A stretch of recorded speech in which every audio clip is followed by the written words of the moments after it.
नमस्कार मंडळी, स्वागत आहे तुमचं तेजस्वी मराठी स्टोरी या युट्यूब चॅनलवरती. शेवटच्या श्वासापर्यंत तुझंच प्रेम. पावसाळ्याची एक संध्याकाळ होती. आकाश काळ्या ढगांनी भरून गेलं होतं.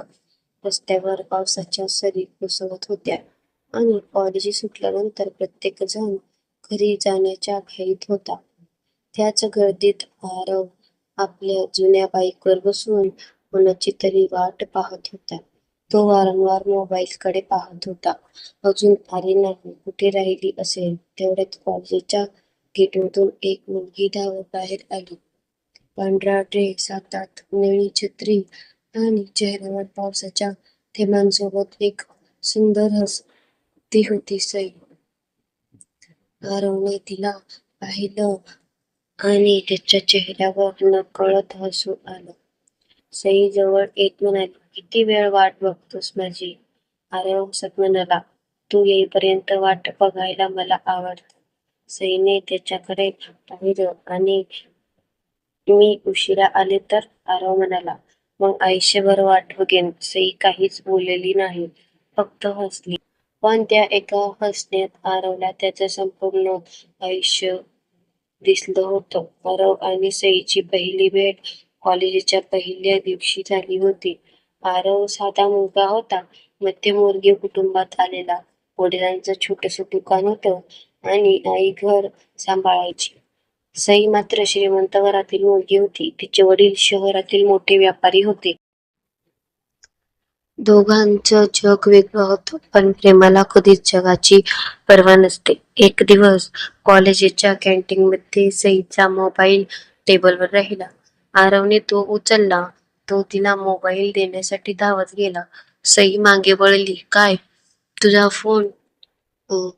सईने फोन घेतला. थँक आरव म्हणाला. थँक नको, एक चहा दे. सई हसली. तू माझा फोन परत केलास म्हणून चहा? हो ठीक आहे. पण त्या दिवशी दोघांनी पहिल्यांदा एकत्र चहा घेतला आणि त्या छोट्याशा चहापासून त्यांच्या प्रेमाची सुरुवात झाली. प्रेम वाढत गेलं, दिवस गेले, चहाचे कप वाढले, गप्पा वाढल्या, भेटी वाढल्या आणि नकळत दोघांच्या मनातलं प्रेमही वाढत गेलं. आरवला सई आवडत होती, पण तो तिला कधीच सांगू शकत नव्हता. एक दिवस सईनेच त्याला विचारलं, आरव, तुला मी आवडते का? आरव काहीच बोलला नाही. सई पुन्हा म्हणाली, उत्तर दे ना. आरव हळू आवाजात म्हणाला, आवडत नाहीस. सईचा चेहरा पडला. आरव पुढे म्हणाला, तू मला आवडत नाहीस. तू मला माझ्या आयुष्यापेक्षा जास्त प्रिय आहेस. सईच्या डोळ्यात पाणी आलं. ती हसली. मग आजपासून मी तुझी. आरवने तिचा हात हातात घेतला. त्या क्षणी दोघांनी एकमेकांना एक वचन दिलं. काहीही झालं तरी आपण एकमेकांना सोडणार नाहीत. पण प्रेमाची परीक्षा बाकी होती. कॉलेज संपलं. सईने घरी आरवबद्दल सांगितलं. तिच्या वडिलांना हे अजिबात मान्य नव्हतं. तो मुलगा तुझ्यासाठी योग्य नाही, सई म्हणाली. पण बाबा, मी त्याच्यावर प्रेम करते. तिचे वडील संतापले. प्रेमाने घर चालत नाही. सई शांतपणे म्हणाली, पैशानेही प्रेम विकत घेता येत नाही बाबा. त्या दिवसापासून सईच्या घरात तिच्यावर दबाव वाढू लागला. तिच्या वडिलांनी तिचं लग्न एका श्रीमंत मुलाशी ठरवले. सईने आरवला फोन केला. आरव, माझं लग्न ठरलंय. आरवच्या हातातून फोन जवळजवळ निसटला. काय? पण मला तुझ्याशीच लग्न करायचं आहे. मग आपण पळून जाऊ. सई काही क्षण शांत राहिली. नाही आरव. का? कारण मला तुझ्यासोबत आयुष्य जगायचं आहे, पण माझ्या आई वडिलांना तोडून नाही. आरवच्या डोळ्यात पाणी आलं. मग मी काय करू? सई म्हणाली, तू स्वतःला सिद्ध कर. किती दिवस? जोपर्यंत माझ्या बाबांना स्वतःहून म्हणावं लागणार नाही की आरव माझ्या मुलीसाठी योग्य आहे. आरवने तिचं वचन दिलं. मी परत येईल सई, तुझ्यासाठी. 1 वर्ष आरव शहर सोडून गेला.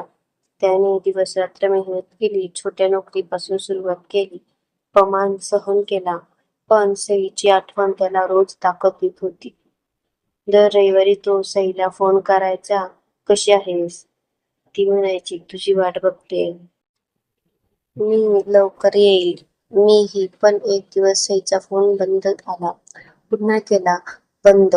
दुसऱ्या दिवशी फोन बंद. तिसऱ्या दिवशीही. आरव घाबरला. तो सईच्या घरी गेला. पण तिथे त्याला एकही माणूस भेटला नाही. घर बंद होतं. शेजाऱ्यांकडून त्याला कळलं की सईचं कुटुंब शहर सोडून गेलं होतं. आरवच्या पायाखालची जमीनच सरकली. सई, तू मला सोडून गेलीस. त्याने तिच्या आठवणीने भरलेल्या त्या घराबाहेर रात्रभर बसून काढली. 5 वर्षांनी आरव आता यशस्वी झाला होता. स्वतःची कंपनी होती, पैसा होता, नाव होतं, पण मनात एकच रिकामी जागा होती. सई. एक दिवस त्याला एका लग्नाचं आमंत्रण मिळालं. लग्न होतं त्याच्या जुन्या मित्राचं. तो लग्नात गेला. स्टेजवर उभा राहून तो मित्राशी बोलत असतानाच त्याची नजर समोर गेली आणि त्याचा श्वास थांबला. समोर सई उभी होती. 5 वर्षांनी ती तशीच दिसत होती, पण तिच्या डोळ्यात पूर्वीसारखं हसू नव्हतं. आरव तिच्याजवळ गेला. सई तिच्याकडे पाहत राहिली. डोळ्यात अश्रू आले, पण ती काहीच बोलली नाही. आरवने विचारलं, तू मला सोडून का गेलीस? सई म्हणाली, मी तुला सोडलं नाही. मग ती हळू आवाजात म्हणाली, मला तुझ्या पासून दूर केलं गेलं. कोणी? सईने डोळे खाली केले. तुझ्या आईने. आरव हादरला. माझ्या आईने? सईने एक पत्र त्याच्या हातात दिलं. हे वाच. आरवने पत्र उघडलं. त्यात लिहिलं होतं, सई, आरवचं आयुष्य उद्ध्वस्त करू नकोस. त्याला तुझ्यापासून दूर राहू दे. त्याचं करिअर, त्याचं भविष्य तुझ्यामुळे खराब होऊ नये. आरवच्या डोळ्यात अश्रू आले. मग तू मला सांगितलं का नाहीस? सई म्हणाली, कारण तुझ्या आईने मला सांगितलं होतं की जर मी तुला सोडले नाही तर ती तुझं आयुष्य संपवेल. आरव काहीच बोलू शकला नाही. खरा ट्विस्ट. आरव घरी गेला. त्याने आईसमोर पत्र ठेवलं. आई, हे खरं आहे का? आईच्या डोळ्यात पाणी आलं. ती म्हणाली, हो. तू माझं प्रेम माझ्यापासून का हिरावून घेतलंस? आई रडत म्हणाली, कारण मला माहित होतं की तुला हे कळलं तर तू माझ्यापेक्षा तिला निवडशील.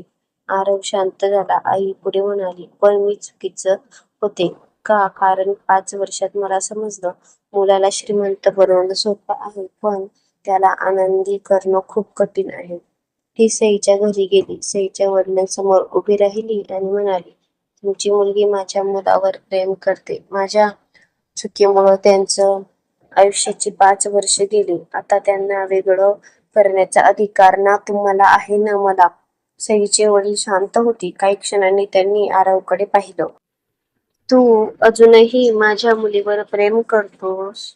आरव म्हणाला, 5 वर्ष तिच्याशिवाय जगलो, पण प्रेम करणं कधीच थांबवलं नाही. सईच्या वडिलांच्या डोळ्यात अश्रू आले. ते सईचा हात आरवच्या हातात देत म्हणाले, माझ्या मुलीला आनंदी ठेव. आरवने तिचा हात घट्ट धरला. आयुष्यभर. काही महिन्यांनी आरव आणि सईचं लग्न झालं. लग्नाच्या दिवशी सईने आरवला विचारलं, तू माझी 5 वर्ष विसरू शकशील? आरव हसला. नाही. सईच्या डोळ्यात अश्रू आले. मग आरव म्हणाला, ती 5 वर्ष माझ्या आयुष्यातली सगळ्यात मोठी शिक्षा होती. पण त्याच 5 वर्षांनी मला तुझी किंमत शिकवली. सईने त्याच्या खांद्यावर डोकं ठेवलं. आरव म्हणाला, एक गोष्ट सांगू? सई म्हणाली, काय? 5 वर्षापूर्वी मी तुला एक वचन दिलं होतं. काय? काहीही झालं तरी तुला सोडणार नाही. सई हसली. आणि आता? आरवने तिचा हात हातात घेतला. आता वचनाची गरज नाही, कारण तू माझ्या आयुष्याचा भाग नाहीस. तूच माझं आयुष्य आहेस. आणि त्या क्षणी दोघांच्या डोळ्यात अश्रू होते. पण यावेळी ते दुःखाचे नव्हते, ते होते एकमेकांना पुन्हा मिळाल्याच्या आनंदाचे. खरं प्रेम कितीही दूर केलं तरीही परीक्षा आली तरी मनापासून जपलं असेल तर ते पुन्हा एकदा आपल्याला शोधत येतं. मित्रांनो, ही गोष्ट तुम्हाला कशी आवडली कमेंटमध्ये नक्की सांगा आणि चॅनलला सबस्क्राईब करा. धन्यवाद.